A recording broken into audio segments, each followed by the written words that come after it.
190 से अधिक सीटों के साथ ममता बनर्जी पश्चिम बंगाल में फिर से सरकार बनाएंगी, इस बात की मैं गारंटी दे सकता हूँ। पश्चिम बंगाल में चुनावी हलचलें तेज हैं और सियासी पारा चढ़ा हुआ है। लेकिन इस बीच सबसे बड़ा सवाल ये उठता है कि आखिरकार पश्चिम बंगाल में अब की बात है, क्या बीजेपी अपना झंडा गाड़ेगी या फिर ममता बनर्जी चौथी बार मुख्यमंत्री पद की दावेदार हो जाएंगे? ये सवाल सबसे बड़ा है इस बीच, क्योंकि जब चुनाव का माहौल हो और दो बड़ी पार्टियां आमने सामने एक दूसरे को टक्कर दे रही हो। वैसे तो पश्चिम बंगाल में कई छोटी बड़ी पार्टियां चुनाव लड़ती हैं, लेकिन पिछले चुनावों को देखें तो टक्कर का मामला टीएमसी वर्सेस बीजेपी था। तो अब की बार भी अनुमान यही लगाया जा रहा है कि टीएमसी वर्सेस बीजेपी होगा, लेकिन आखिरकार जीत के कौन आएगा?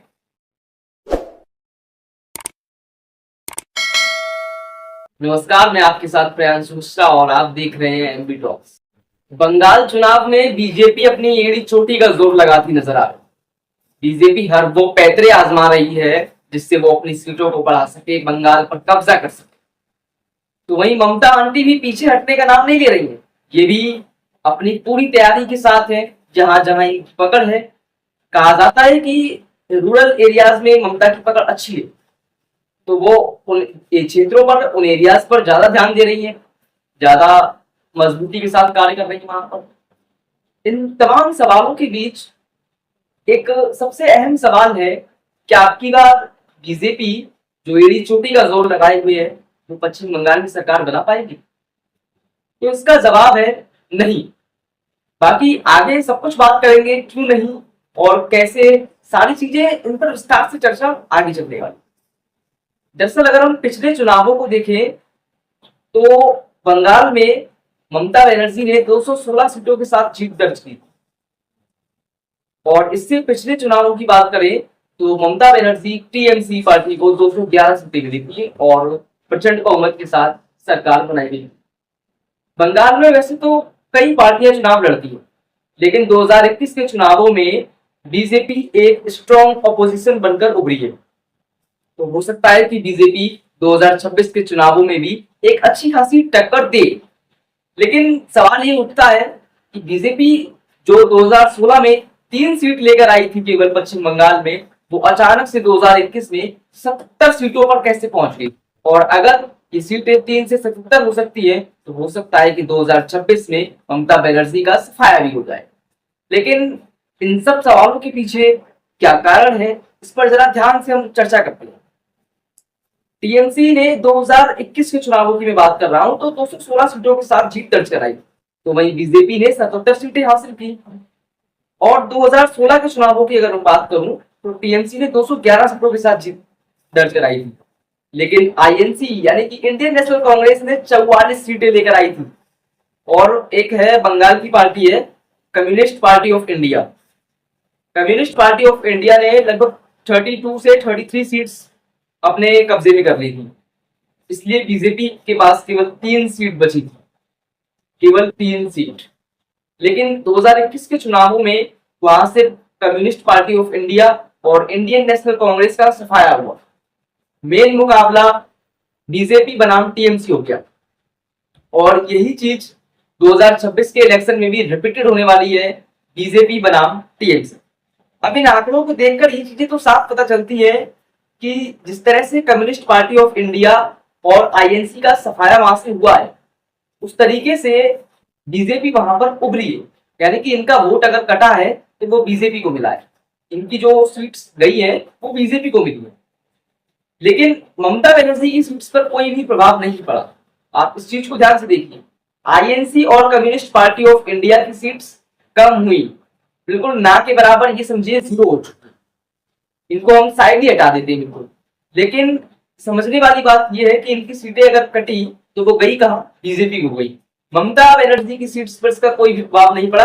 ये हमें आंकड़े बता रहे हैं, ये मैं नहीं बता रहा हूं, ये आंकड़े बता रहे हैं। 2016 में ममता बनर्जी ने 211 सीटों के साथ सरकार बनाई, 2021 में 216 सीटों के साथ सरकार बनाई, यानी लगभग बराबर। तो यही आंकड़े हमें बताते हैं कि 2026 में भी ममता सरकार बनेगी, पूर्ण बहुमत से बनेगी, ये कंफर्म है। और सीटें कितनी आएंगी ये भी आगे हम बताएंगे एनालिसिस करके। दरअसल बंगाल में जो है हिंदू मुस्लिम फैक्टर ज्यादा वर्क करता है। जैसे अपने यहाँ यूपी बिहार में जात पात का फैक्टर ज्यादा वर्क करता है, उस तरह से बंगाल में हिंदू मुस्लिम फैक्टर वर्क करता है, स्कीम्स वेलफेयर का पैटर्न वर्क करता है, और ऐसे कई पैटर्न्स हैं जो वर्क करते हैं।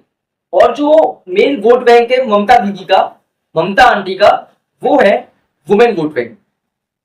बताया जाता है कि ममता बनर्जी का जो वुमेन वोट बैंक है वो काफी ज्यादा स्ट्रांग है बंगाल के अंदर, और इसके दम पर वो लगभग 50% से ज्यादा सीट्स केवल वुमेन वोट बैंक के दम पर लेकर आती है। और वुमेन वोट बैंक के लिए भी बीजेपी एक चाल चल चुकी है, वो है 33% वुमेन रिजर्वेशन इन लोकसभा। लोकसभा में 33% आरक्षण जो बीजेपी लेकर आने वाली है, ये 2029 के चुनाव से पहले आ जाएगा। और ये 2023 में इसके बारे में बात हुई थी, लेकिन मामला हस्तक्षेप कर दिया गया।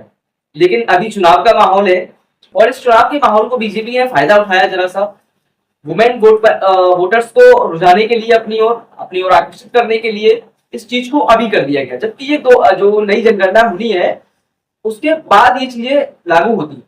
लेकिन बीजेपी ने 2011 की जनगणना के आधार पर डिलिमिटेशन करके लोकसभा की सीटों को बढ़ा दिया, और वुमेन को 33% रिजर्वेशन लोकसभा में देने की बात कह दी। अभी 2029 से पहले लागू होगा, यानी कि 2029 के लोकसभा चुनाव को तो प्रभावित करेगा ही। इससे पहले जितने अपकमिंग इलेक्शंस होंगे उनमें भी इसका बीजेपी को प्रॉफिट मिलने वाला है, इसका बीजेपी को फायदा मिलने वाला है। यानी कि बीजेपी ने सारे वो पैसे आजमा लिए हैं जिससे ममता आंटी का वोट बैंक काटा जा सके, ममता आंटी की सीट्स कम करी जा सके, बंगाल पर कब्जा किया जा सके। लेकिन रियलिटी क्या है, इन सबको हम बड़े आराम से चेक करते हैं। अगर बंगाल चुनाव को हम जमीनी तरीके से समझे तो ममता बनर्जी अपने आप को बंगाल की बेटी कहती है, और यही एक उनका मेन इमोशनली वाला जो होता है ना, वो ये फैक्टर वर्क करता है उनका। और अगर हम माने कि टीएमसी की जो क्षेत्रीय पकड़ है वो बीजेपी से कहीं ज्यादा स्ट्रॉन्ग है बंगाल के अंदर, क्षेत्रीय पकड़ की मैं बात कर रहा हूं। और बीजेपी के पास एक कमजोरी है जो बीजेपी की, वो ये है वहां पर इनका कोई भी स्ट्रॉन्ग सीएम फेस नहीं। ये लोग बीजेपी वाले जितने भी हैं, BJP national face Modi ji के फेस पर वहां इलेक्शन लड़ती है। मेन जो चेहरा होता है वो नरेंद्र मोदी और अमित शाह, इनके अलावा कोई भी मेन ऐसा सीएम फेस नहीं है बंगाल में इनके पास जिसके दम पर ये चुनाव लड़े, या जिसके दम पर ये और भी सीट्स को इंक्रीज कर सके। लेकिन जो टीएमसी है, ममता बनर्जी सीएम फेस है, और इनकी क्षेत्रीय पकड़ काफी मजबूत मानी जाती है वहां के आसपास। टीएमसी के लिए मेन वोट बैंक जो आता है वो रूरल एरिया से आता है। हिंदू प्लस मुस्लिम दोनों वोट करते हैं। मैं आपको बता दूं, हिंदू की आबादी वहां पर 70% है, मुस्लिमों की आबादी 27% है, और दोनों ही वोट करते हैं। आप ये मत कहिएगा, बहुत लोग कहते हैं, बहुत लोग को मैंने देखा है सुनते हुए कि ममता बनर्जी को मुस्लिम वोट बैंक मिलता है इसलिए जीत जाती है। मुस्लिमों की आबादी केवल 27% है। 27% आबादी के साथ कोई कैसे जीत सकता है, आप ये बताइए। 27% वोट पाके अगर 70% बीजेपी को वोट चला जाएगा तो बीजेपी सरकार बना लेगी अपनी, ये पॉसिबल नहीं है। वोट बटता है हिंदुओं का, और जो मुस्लिम वोट है वो लगभग सारा का सारा ममता बनर्जी को ही मिलता है। आप कह सकते हैं कि 24% वोट लगभग ममता बनर्जी यानी कि टीएमसी को मिलता है, और लगभग 3% वोट बीजेपी और अन्य को मिलकर। तो यानी कि ये ममता बनर्जी का एक मेन कैचअप है कि 24%, 27 में से 24% तो उनको अकेले मिल ही जा रहा है, और जो हिंदुओं के 70% वोट में से जो बट रहा है वो सभी पार्टियों में अलग अलग बट रहा है, अलग अलग हिसाब से। लेकिन बीजेपी के पास जो है वहां पर ओनली हिंदू वोट्स है, और एक भी ऐसा कोई वहां पर सीएम फेस नहीं है, जो मैं पहले बता चुका हूं। वहां पर नेशनल फेस केवल मोदी जी के चेहरे पर चुनाव होता है, अमित शाह जी के चेहरे पर चुनाव होता है, बस। लेकिन ममता दीदी का एक और वहां पर खेला होता है स्कीम वेलफेयर का। स्कीम वेलफेयर पैटर्न वहां पर अच्छा खासा वर्क कर जाता है, क्योंकि जो बाकी लोकल स्कीम्स वहां पे ममता बनर्जी चलाती है, तमाम स्कीम्स उन्होंने चलाई है, तो उन स्कीम्स के बिहाइफ पे काफी ज्यादा वोट बैंक इनका इंक्रीज होने वाला है। और जो वुमेन वोट बैंक है, जो वहां की एकदम स्ट्रॉन्ग, जो ममता बनर्जी की नींव मानी जाती है कि Mamata Banerjee women vote bank के दम पर एक जो है अच्छे तरीके से चुनाव वहां पर लड़ती है, और वुमेन वोट बैंक के दम पर ही वो वहां पर चुनाव जीत हासिल करती है। वुमेन वोट बैंक 33% रिजर्वेशन जो लोकसभा में आने वाला है उसके कारण women vote bank Mamata Banerjee का कम हो सकता है, कट सकता है। लेकिन इस बीच हम ये नहीं कह सकते हैं कि एकदम कट जाएगा या खत्म हो जाएगा। वर्क करेगा फैक्टर, लेकिन थोड़ा सा डाउन आ सकता है। बीजेपी की अगर कमी है तो वो सबसे बड़ी कमी ये है कि वहां पर कोई भी लोकल सीएम फेस नहीं है इनके पास। जो नेशनल फेस मोदी जी के चेहरे पर चुनाव होता है वो छवि भी अब धुंधली हो गई है, यानी कि उस पर भी अब धूल जम चुकी है। तमाम ये जो सुब्रमण्यम स्वामी और तमाम ऐसे जो ये लोग सामने आए हैं मोदी जी के खिलाफ बयानबाजी दे रहे हैं, और तमाम जो है पॉडकास्ट में जो क्लिप्स वायरल हो रही हैं, ये चीजें भी वर्क करेंगी। क्योंकि एक पीएम की फेस पर इतना बड़ा दाग लगाना, इतनी बड़ी जो है आप इल्जाम लगाना काफी ज्यादा इफेक्ट करता है और उसकी छवि को खराब करता है। तो इसके कारण ये भी एक मेन फैक्टर हो सकता है कि वहां पर जो नेशनल फेस पहले वर्क किया था वो उस तरीके से वर्क नहीं करेगा, थोड़ा सा डाउन आएगा, ये देखने को मिलेगा। लेकिन बात ये है वहां पर कि जो लोकेलिटी है वो दरअसल हिंदू मुस्लिम की जो वहां पर है उससे बीजेपी को बहुत स्ट्रॉन्ग फायदा होता है। और यही कारण है कि बीजेपी 2021 के इलेक्शंस में स्ट्रॉन्ग अपोजिशन बनकर उभर पाई।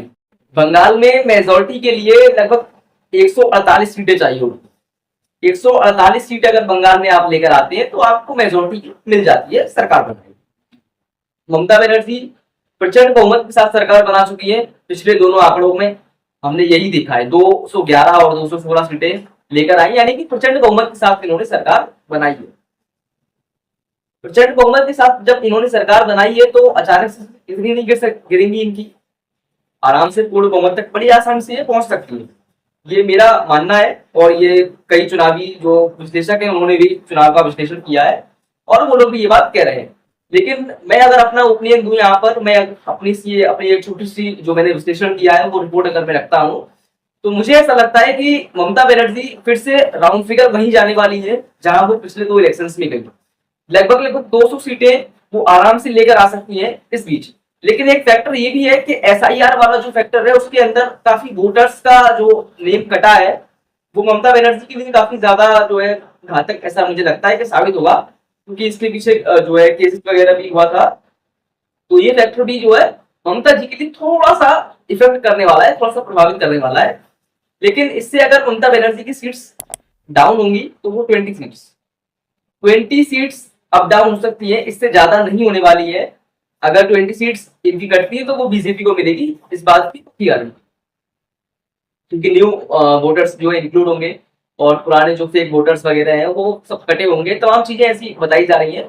तो उन फैक्टर्स को अगर हम देखें तो 20 सीट से ज्यादा अप डाउन नहीं होगा, इतना ही होगा। मुझे ऐसा लगता है कि ममता बनर्जी की जो सीटें वो लगभग 190 आएंगी। ये मेरा अनुमान है कि 190 से अधिक सीटें ममता बनर्जी को आने वाली है बंगाल इलेक्शन में। इससे ज्यादा आ सकती है लेकिन 190 से कम मुश्किल है। और 180 से तो नीचे ममता बनर्जी गलती से भी नहीं गिरेंगी, चाहे कोई कितना भी एड़ी चोटी का जोर क्यों ना लगा ले। और बंगाल में टीएमसी की सरकार बनेगी, पूर्ण बहुमत के साथ बनेगी, प्रचंड बहुमत के साथ बनेगी। 180 अगर 180 सीटें भी आती है तो वो भी बहुमत कोई कम नहीं है, अच्छी खासी बहुमत के साथ ममता बनर्जी सरकार बनाएंगी।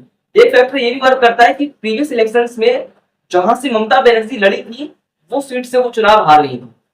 तो ये फैक्टर जो है थोड़ा सा उनकी छवि को थोड़ा डाउन फिगर रखेगा इस इलेक्शन में।